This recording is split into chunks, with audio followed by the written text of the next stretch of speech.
Ontem foi divulgado o trailer do novo jogo do Assassin's Creed. E esse novo jogo se passa no Japão feudal. Então se passa na época dos samurais e dos ninjas, né?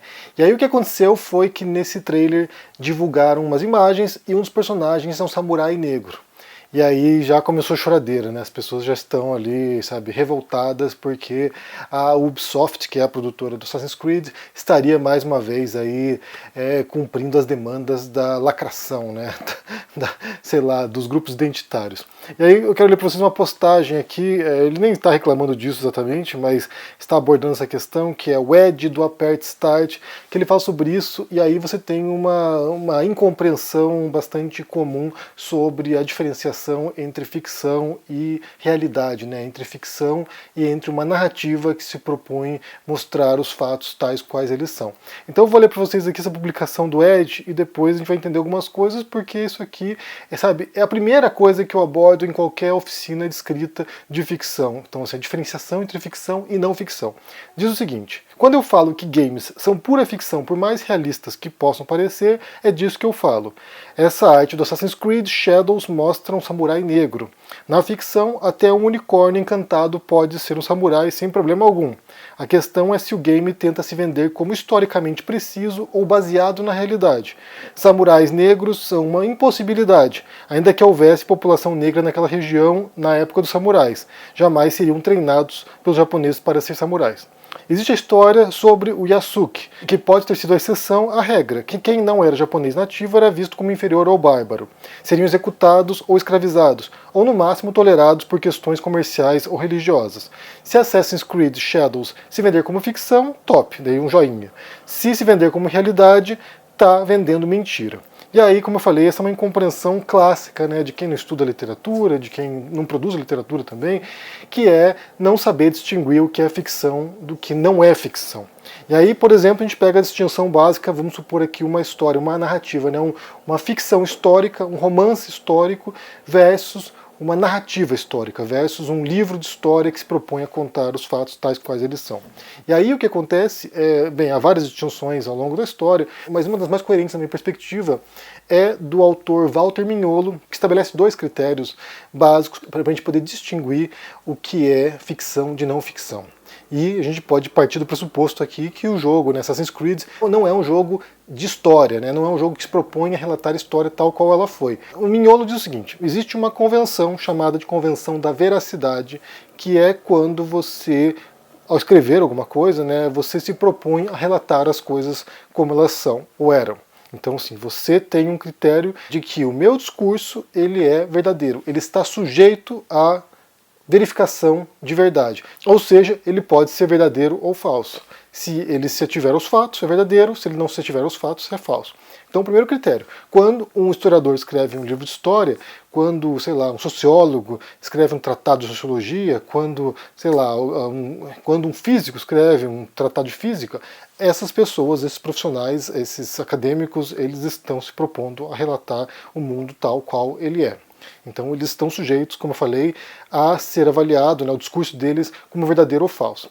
Na ficção não funciona assim. Na ficção, segundo o Mignolo, você tem a convenção da ficcionalidade, que é de você aceitar as regras do jogo, né? Então é quase como se fosse um jogo de fato. Então, assim, o escritor, né, o autor, ele cria um pacto implícito com o leitor, no qual o autor vai contar uma história imaginária, e o leitor, sabendo que a história é imaginária, vai assumir aquela história como se fosse real, como se fosse verdadeira.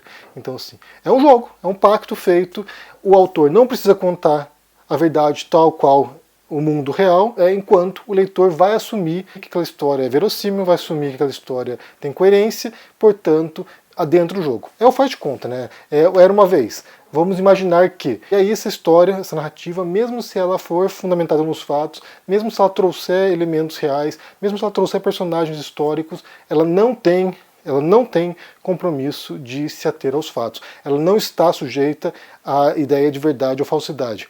Numa história como essa do Assassin's Creed, né, que é um jogo, então assim, já é um jogo por natureza, que é um jogo, você, sabe, jogador, você que está ali assistindo o jogo, você que está acompanhando o jogo, você não espera de antemão que o jogo seja exatamente fiel à realidade. Até porque os outros jogos do Assassin's Creed não fazem isso, né? Então, assim, quem jogou outras edições de outros jogos ali, eu já joguei o que se passa na Itália e o que se passa na França Revolucionária, e ali você não espera. Tem, assim, tem uma trama dos Templários, tem uma trama de conspiração, e você sabe que aquilo não é real. Você sabe que o personagem ali que tem um negócio de tecnologia que acessa o DNA do personagem e volta para o passado, você sabe que aquilo não é real. Então, assim, você já pressupõe, você já assume que ali é uma história de ficção, é uma história inventada para tentar, sabe, criar essa imersão, essa experiência imersiva, desse modo retratar com muita fidelidade as cidades nas quais os personagens estão, né? Quando você joga em Florença, por exemplo, sabe, é um realismo brutal, assim, é assustador. Em Veneza, quando você joga lá em Paris, também, assim, a Notre Dame de Paris, inclusive quando pegou fogo a Notre Dame, a Ubisoft permitiu o download gratuito da edição que se passa na França. Então, assim, eles fazem um trabalho bastante rigoroso de reprodução da arquitetura da época para que você possa sentir esse realismo, embora não se espere que a história ou os elementos ali sejam fiéis à realidade nesse sentido da não ficção. Então, essa é uma expectativa bastante, sabe, como eu falei, desinformada no sentido de que não se espera que um jogo de ficção, ou literatura, ou cinema corresponda à realidade nesse sentido que a não ficção corresponde. Primeiro aspecto. E para quem curte esse tipo de narrativa, né, sobre o Japão feudal, sobre o Japão do shogunato, sobre o Japão dos samurais, eu recomendo que vocês vejam uma série que está na Disney Plus, que foi uma série de grande sucesso lá, chamada Shogun, que é inspirada num livro, também foi um clássico, né, já foi um sucesso nos anos 70, que é do James Clavell, que é o Shogun, e é uma história inspirada na história real do primeiro britânico que pisou lá no Japão e o que aconteceu naquele momento, né? Então, assim, ela, como eu falei, é inspirada em fatos reais, mas é uma história de ficção, portanto, mais uma vez, também não está sujeita a esse critério de veracidade. É claro que quando você é um leitor qualificado, né, você é um historiador, você é alguém que curte a história do Japão, ou sei lá, a história de alguma região, em qualquer que seja, você espera encontrar esse tipo de cuidado em trazer esses elementos do passado, né? Então, assim, é uma exigência de quem é, sabe, muito aficionado por certos campos de conhecimento. Vamos supor que seja médico e você assiste uma série, sabe, Plantão Médico, sei lá, alguma série lá, Grey's Anatomy, e você esperaria que houvesse algum tipo de realismo ao retratar o cenário do dia a dia de um hospital e do trabalho do médico. Mas o fato é que a ficção não tem esse compromisso. É só uma coisa curiosa, né, que só vale mencionar. Quando o diretor Tarantino, ele lançou o filme Era Uma Vez em Hollywood, tem uma cena lá que aparece o Bruce Lee lutando com um dos personagens que é interpretado pelo Brad Pitt. E aí eles fazem uma luta lá, eles estão no set de filmagem, e daí o Bruce Lee todo arrogante, né, desafia lá o personagem do Brad Pitt para uma luta, e aí no primeiro round o Bruce Lee derrota o personagem, no segundo round o personagem do Brad Pitt derrota o Bruce Lee, e quando eles vão pro terceiro round, que seria, sabe, para ver quem que seria o melhor lutador, daí isso é interrompido e daí não continua. E parece que a família do Bruce Lee ficou bem indignada com a cena ali, o modo como o Bruce Lee foi retratado, e alguns fãs do Bruce Lee ficaram putos porque que até parece que um personagem, sabe, do qual Tarantino venceria o Bruce Lee, ele era o melhor lutador do mundo, aquelas coisas que você pode imaginar de fanboy, né? E aí o Tarantino ficou bem indignado com a reação e numa entrevista ele diz o seguinte, olha, o personagem do meu filme, do Brad Pitt, ele não existe, ele nunca existiu, ele não é um personagem real. E nessa história que eu estou contando, que se inspira no Charles Manson, no assassinato que aconteceu nos anos 60, é uma história inventada. Então, assim, nesse universo, eu poderia fazer com que o personagem derrotasse qualquer pessoa. Se eu quisesse que esse personagem que eu fiz ali derrotasse o Drácula, derrotasse o Super-Homem, eu poderia fazer isso, porque é o universo no qual as regras que eu criei. É um universo que não corresponde à realidade, que não está sujeito, né, ele não fala nesses termos, mas não está sujeito à verificação, não está sujeito a esse caráter de veracidade, de verdadeiro ou falso. É claro que o personagem do Tarantino pode derrotar o Bruce Lee ou quem quer que seja, porque no interior daquela história faz sentido e é isso que faz com que nós, espectadores, ou nós leitores, ou nós jogadores de jogos, tenhamos essa experiência que é tão prazerosa de entrar nesse mundo da ficção. É de você perceber uma coerência interna que existe na obra de ficção, né, que é aquilo que é chamado de verossimilhança interna, de modo que a gente possa apreciar aquela história e sentir que ela faz sentido. sentir que ela, sabe, tem uma ordem, tem uma progressão, coisa que a vida real não tem, né? Então, assim, a grande diferenciação, inclusive, da ficção para o mundo real é que o mundo real é, sabe, uma bagunça, é caótico, as coisas não têm muito sentido, as coisas acontecem, sabe, ao acaso muitas vezes. Enquanto que na ficção, geralmente, né, as histórias têm um arco e tem uma coerência e tem uma demanda de que faça sentido.